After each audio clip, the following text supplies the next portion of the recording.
պարլամենտը, որը կա, լեգիտիմ չէ, որովհետև Հայաստանի քաղաքացու քվեով ձևավորվածը չէ։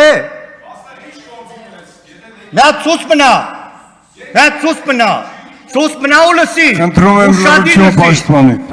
Նայեք, Սահմանադրական դատարանը դուք համարում եք, որ այդ մի տողով ասելա 2026-ի հունիսի 7-ի ընտրությունները ճանաչում ա ու վերջ, չէ,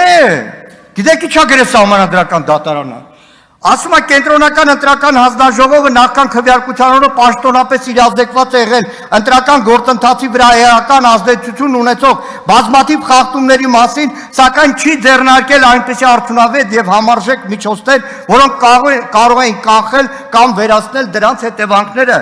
Ու արձանագրում է, որ այդ հանձնաժողովների արդյունքները, եթե արձանագրվեին, ԲՀԿ-ն ստանալու էր 4%, ժողովուրդ 4 էջի վրա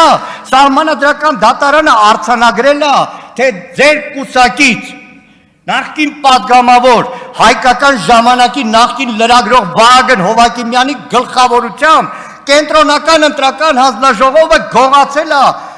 Բարգավաճ Հայաստան կուսակցության ընտրողների քվեն, ո՞նց սրա հետ հանգիստ լինենք։ Հայաստանի շարքային քաղաքացին այլևս 24 ժամ 7 ռեժիմով գիտակցում է, որ իրան գաղտնա լսում են։